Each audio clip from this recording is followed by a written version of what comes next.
Surface area and volume से ये question है 2020 का। 2020 बोर्ड के एग्जाम में ये सरफेस एरिया और वॉल्यूम से ये क्वेश्चन पूछा हुआ था। क्वेश्चन क्या कहता है, how many cubes of side 2 centimetre, 2 centimetre side का क्यूब, कितने क्यूब बनाए जा सकते हैं, can be made from a solid cube of side 10 centimetre.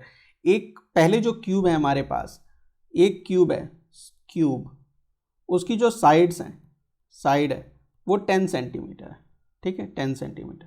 और हमें एक न्यू क्यूब की फॉर्मेशन करना है, न्यू क्यूब का, और इसकी जो साइड होंगी है ना वो कितनी होने वाली हैं, 2 सेंटीमीटर की होने वाली है। क्यूब क्या होता है, एक 3D फिगर जिसकी सारी साइड्स बराबर होती हैं। इस तरह का आप 3D फिगर समझ लीजिए, है ना, ये एक 3D फिगर है और इसकी सारी साइड्स बराबर हैं, मतलब ये भी ए है, ये भी ए है, ये भी ए है, सारी साइड्स बराबर हैं इसके, है ना। तो ये कॉन्सेप्ट क्या लगेगा इस क्वेश्चन को सॉल्व करने के लिए कि भाई जो ये पुराना क्यूब है, जो क्यूब 10 सेंटीमीटर साइड वाला है, इस क्यूब का अगर आप वॉल्यूम फाइंड आउट कर लें, ठीक है, इस क्यूब का वॉल्यूम फाइंड आउट कर लें, ठीक है, और ये जो नया क्यूब आप बना रहे हैं इसका वॉल्यूम फाइंड आउट कर लें, ठीक है, तो दोनों के वॉल्यूम्स बराबर होंगे, है ना।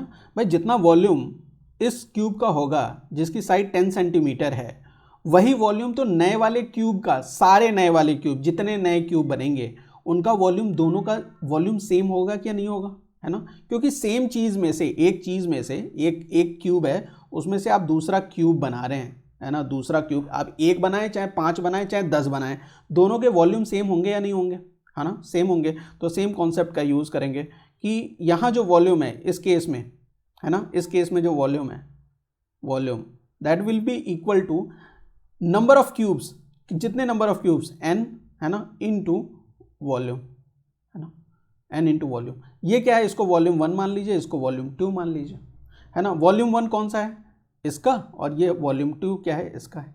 क्लियर। अच्छा, वॉल्यूम 1 अगर फाइंड आउट करना है, क्यूब की साइड है 10 सेंटीमीटर, तो फॉर्मूला क्या यूज़ करते हैं हम, what is the formula in order to find out the volume of a cube. बहुत सिंपल सा फॉर्मूला होता है, वो होता है ए क्यूब। इसको मान लीजिए ये साइड है, side a is equal to 10 centimetre, तो ए क्यूब हो जाएगा इनटू, इसको A1 मान लीजिए, इनफैक्ट A1 मान लीजिए, है ना। इसको मैं A2 मान लेता हूँ, ये A2 है ना, A2। क्लियर। अच्छा, तो n तो नंबर ऑफ क्यूब्स हो जाएंगे इनटू A2 का क्यूब, है ना, A2 का क्या हो जाएगा, क्यूब हो जाएगा। क्लियर, बात समझ में आ गई, कोई प्रॉब्लम नहीं यहाँ पे। अच्छा, A1 है क्या, A1 10 है, तो 10 का आपको करना पड़ेगा cube, that will be equal to n, that will be the number of new cubes into volume of 1 cube, है ना। ये जो नया क्यूब बन रहा है इसका एक का वॉल्यूम, वो क्या हो जाएगा, 2 का क्यूब हो जाएगा। क्लियर है। तो 10 का क्यूब इज 1000, 2 का क्यूब इज 8 से डिवाइड कर दीजिए, that is the value for n। Number of cubes आप फाइंड आउट कर सकते हैं बाय डिवाइडिंग 1000 बाई 8। कितना आएगा, 1000 को डिवाइड कर लीजिए 8 से, 8 1 जा 8, माइनस करेंगे 2 आ जाएगा, यहाँ पे 20 आ गया, 8 2 जा 16, माइनस किया 4 आ गया 40, 8 5 जा 40, कितने नंबर ऑफ क्यूब्स बनेंगे, 125 क्यूब्स बनेंगे। 1 मार्क का क्वेश्चन था ये, है ना। बहुत ही सिंपल सा क्वेश्चन है कि वॉल्यूम दोनों केस में सेम रहेगा, है ना, वॉल्यूम क्या रहेगा, दोनों केस में सेम ही रहने वाला है ना। तो ये था क्वेश्चन जो 2020 में पूछा गया था from surface area and volume. उम्मीद करता हूँ ये क्वेश्चन आपको बहुत अच्छे से समझ में आ गया होगा।